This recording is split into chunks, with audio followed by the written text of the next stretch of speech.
Salam à tous et je suis très heureux de vous retrouver pour une nouvelle vidéo. Aujourd'hui, le Maroc s'impose sur le score de 1-0 face à l'Angola grâce à un but qui a été amené par Rahimi. Alors oui, le Maroc s'impose, mais tout n'a pas été parfait. Et justement, on va voir ce qui a été et ce qui n'a pas été dans ce débrief. Donc juste avant qu'on commence avec cette vidéo, si ce n'est pas fait, je t'invite à t'abonner, à liker, à commenter cette vidéo. Et un très grand merci à l'ensemble des personnes qui feront ça. Premièrement, dans ce débrief, je trouve que le Maroc a vraiment commencé fort le match avec notamment des passes en profondeur qui ont été envoyées à répétition sur Ayoub El Kabi. C'était intéressant, mais on voyait que derrière, le gardien angolais sortait haut, donc forcément, c'était compliqué de se créer des occasions via ces passes en profondeur qui étaient souvent initiées par Ounahi ou bien Brahim Diaz. Alors concernant Brahim Diaz, j'ai trouvé que c'était un petit peu un match compliqué pour lui parce que en face, on avait une équipe angolaise qui faisait tout pour le stopper, c'est-à-dire qu'il faisait des fautes, alors qu'en termes de percussion, on a vu que c'est un joueur qui nous a apporté une réelle plus-value sur le terrain. On voit qu'il fait vraiment des différences parce qu'encore une fois, je le répète, il est très bon techniquement, il est très fort et surtout, il possède les deux pieds. Et ça, on l'a clairement vu dans ce match-là.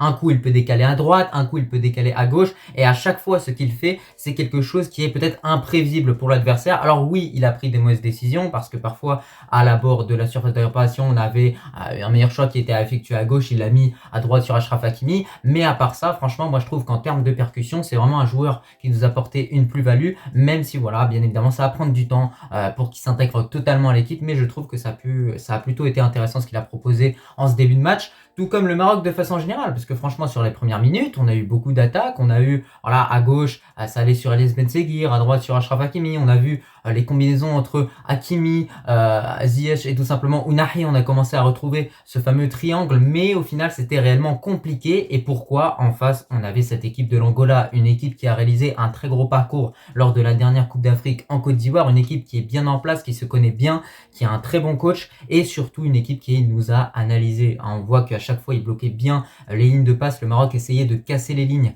via Amrabat qui essayait d'aller toucher souvent Brahim Diaz. On voyait que voilà, Brahim Diaz il dézonnait beaucoup, il était à gauche, il était à droite, le Maroc a tenté beaucoup de choses durant cette première période, mais en face on avait une équipe qui était très solide. Et si le Maroc au final repart à la fin de cette première période avec un 0-0, c'est surtout parce que le Maroc n'a pas su marquer lorsqu'il avait des occasions. On en a eu des occasions, on a même ce loupé de Ayoub El Kabi, franchement parlons-en. Non mais c'est pas possible, au bout d'un moment là il faut qu'ils prennent des cours comme les U12, les U13 devant les buts, voilà, on fait que des frappes et on s'arrête pas. Franchement le gars il avait juste à la pousser au fond, Moi j'ai même envie de vous dire, je pensais le Nisri carrément il aurait pas touché le ballon, mais lui El Kabi il a touché le ballon, c'est-à-dire il avait juste à la pousser vraiment, mais il a quand même loupé. Bref, c'est pas grave, on le pardonne, on va dire, mais franchement, ça devient de plus en plus grave. J'ai l'impression qu'à la place des buteurs, on a vraiment des autistes. Ah, je vous le dis honnêtement. Bon, bien évidemment, je le dis sur le ton de la rigolade. Mais voilà, moi, je trouve que le Maroc a toujours ces transmissions qui sont fluides, toujours ces combinaisons qui sont intéressantes. Mais dès qu'on arrive aux abords de la surface de réparation, on panique. On fait n'importe quoi, on tire au-dessus, on fait le mauvais choix, on panique un petit peu, l'autre il dribble trop. Enfin, c'est ça le problème, c'est qu'on panique à chaque fois qu'on est juste devant le but, alors qu'il y a juste à frapper. Même on peut tirer de loin, on peut essayer de tirer n'importe quand, parce qu'en réalité, une frappe qui peut être contrée, ça peut mener à un but aussi. Donc, moi, je pense qu'il y a toujours ce problème offensivement de frapper. Voilà, c'est-à-dire que voilà, t'as beau t'approcher autant que tu veux. J'ai l'impression que parfois, t'as certains joueurs qui, comme lors de la Coupe d'Afrique en Côte d'Ivoire, ils veulent s'approcher juste devant le but pour marquer. Ben non, faut frapper de loin aussi. Maintenant, il faut savoir qu'il y a vraiment une réalité qui m'a beaucoup inquiété durant ce match-là, c'est que le Maroc avait tendance à laisser des trous dans sa défense. On voyait qu'il y avait des passes qui arrivaient à passer entre Achraf Hakimi et Abkar. Alors oui, Abkar, certes, c'est son premier match, mais voir ce genre de passe qui passe comme ça dans toute la défense, qui transperce complètement le milieu de terrain, voilà, on a l'impression qu'on n'a pas de milieu de terrain, on a Amrabat qui est tout seul et Ounahi est vraiment beaucoup plus porté vers l'avant.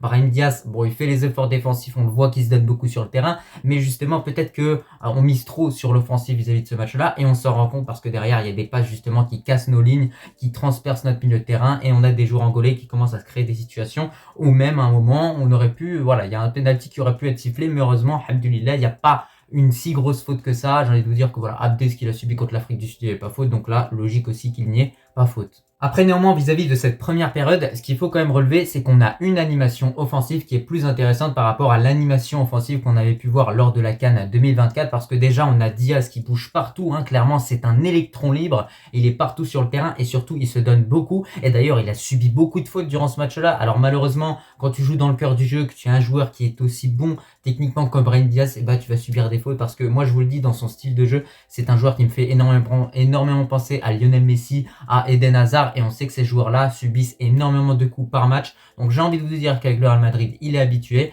mais là, il rentre réellement dans la sphère du football africain et croyez-moi, ça va lui envoyer encore plus des gros coups. Donc c'est pour ça que ce serait cool que les arbitres distillent un peu plus de cartons jaunes pour les joueurs angolais qui faisaient à chaque fois des fautes qui n'ont pas lieu d'être, hein, vraiment des fautes qui sont même pas intelligentes. C'est-à-dire que voilà, ils nous donnaient des coups francs, des munitions, mais nous voilà derrière, Achraf Hakimi la met au-dessus, Ziyech, il y a personne pour dévier le ballon et la mettre. Enfin, franchement, moi, il y a des trucs parfois je comprends pas. Enfin, vis-à-vis de cette première mi-temps, ce que j'ai remarqué, c'est que le Maroc au début de ce match-là était organisé en 4-2-3-1 offensivement. Donc voilà, c'était plutôt classique. On passait également sur certaines phases à un 4-3-3 offensif. On a remarqué que défensivement, Regragui était resté sur son 4-1-4-1.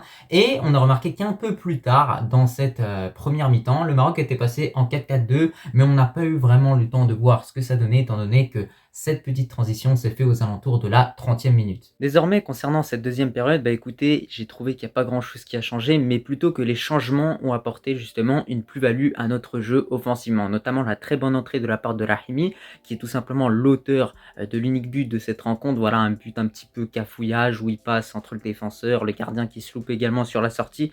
Donc voilà, ça fait 1-0. Le Maroc méritait largement de marquer avec Diaz qui a poussé, avec Elias Bensiga également qui a beaucoup donné durant ce match-là. On a pu voir également l'apparition de Elias Akhromach. On n'a pas pu vraiment noter son entrée, mais en tout cas concernant Rahimi, il y a une certitude, c'est que c'est un joueur qui nous a apporté énormément sur les minutes qu'il a pu disputer sur le terrain. On voyait qu'il venait à droite, qu'il venait à gauche, qu'il arrivait à dézonner, et surtout que à chaque prise de balle qu'il avait, il allait de l'avant.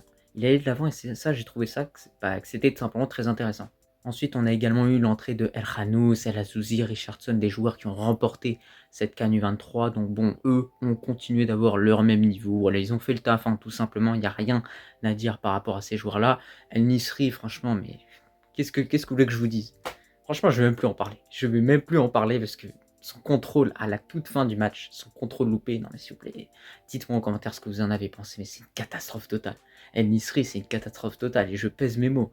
Quand je dis que c'est une catastrophe, je pèse mes mots. El Kabi, la même chose. Franchement, au niveau des buteurs, on n'est pas du tout gâté. Mais pour revenir de façon générale par rapport à ce match-là, je dirais que le Maroc a vraiment bien maîtrisé son sujet avec cette victoire 1-0. Bonne prestation de la part de Brahim Diaz qui a une grosse influence offensive sur notre équipe. On voit que voilà, avec Ziyech, il y a une bonne entente également avec les autres joueurs à côté. On voit qu'on arrive beaucoup à le trouver facilement. Maintenant, voilà, les automatismes ne sont pas réglés à 100%, je dirais, mais ça va se faire prochainement. On verra ce que ça va donner contre la Mauritanie. Peut-être que ce sera encore un peu mieux. Donc voilà, on a une équipe qui est en reconstruction. Il y a du positif, il y a du négatif, mais on retient le positif et on va travailler sur le négatif pour que, Inch'Allah, cette équipe s'améliore.